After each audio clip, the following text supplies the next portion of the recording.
Never waste a good crisis. And when it comes to the economic crisis, don't waste it when it can have a very positive impact. You never want a serious crisis to go to waste. The way we're going to win over the long term is not just militarily. We've got to win over hearts and minds. And what that means is we've got to invest in countries that have no educational infrastructure and have no means for young people to get ahead. We've got to give them a stake in creating the kind of world order that I think all of us would like to see. Stay tuned for politics and... Today it's being reported that the United States is fighting Israel's nuclear program. The United States has begun denying visas to Israel's nuclear scientists, according to the Hebrew language Daily Mariv. The workers at the reactor in Dimona, that's the Israeli nuclear site, told the paper that they had been treated poorly by U.S. representatives and had been told that they could not travel to the United States. For the past 20 years, it has been common for scientists working at the Dimona reactor to travel to universities in the U.S. to enhance their knowledge in the fields of physics, chemistry, and nuclear engineering. The only reason the Dimona scientist visa requests were refused was their work at the reactor, sources in the military establishment said.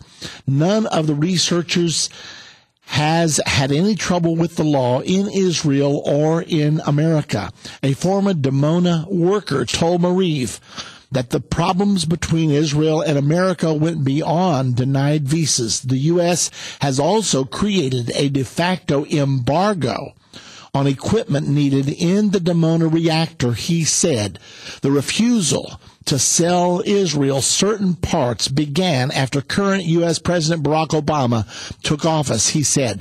When it comes to certain other pieces of equipment, he added, the U.S. now permits sales only if Israeli officials explain exactly what the part will be used for.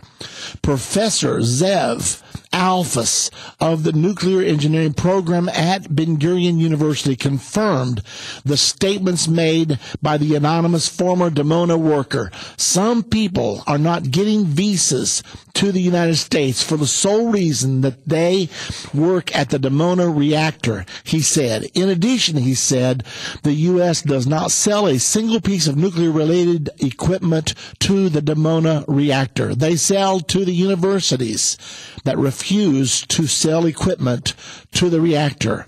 On Friday morning, spokesman for Prime Minister Benjamin Netanyahu's announced that he would not attend a nuclear security summit in the U.S. as previously planned, but would send a senior minister in his place. Netanyahu apparently decided not to attend the summit due to concerns that he would face pressure over Israel's nuclear program. The visa refusals may have been another factor leading to his concerns. Whoa. Look at this. So, we don't embargo our enemies, and we do embargo our friends, unless our friends are really our enemies, and our enemies are really our friends. Could it be that Barack Obama is more friendly to Iran than he is to Israel? Now, how else do we interpret it? I mean, Iran is going gung-ho ahead with her nuclear program, and it seems like President Obama is powerless to stop it, and has resigned himself to a nuclear-equipped Iran.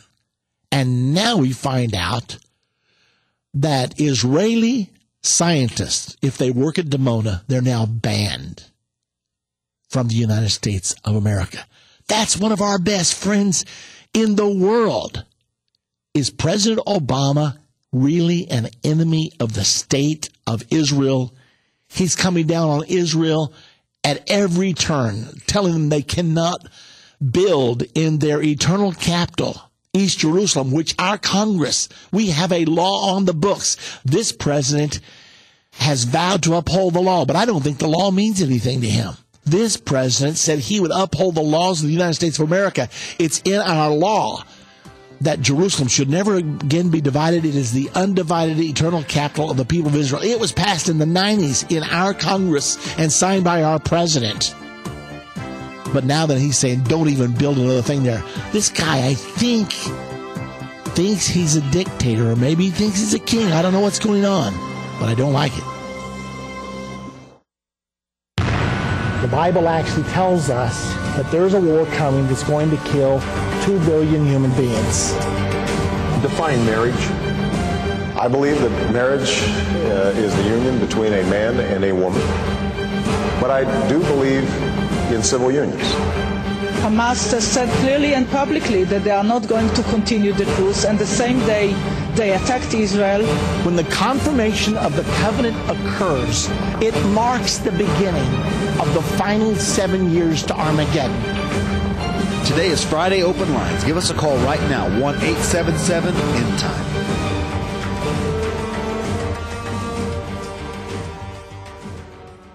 Look, there are two things I don't discuss: politics and religion.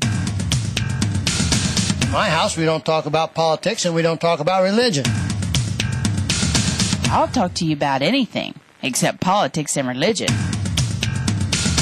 I never talk about politics and religion. Politics determines how we'll live here on earth.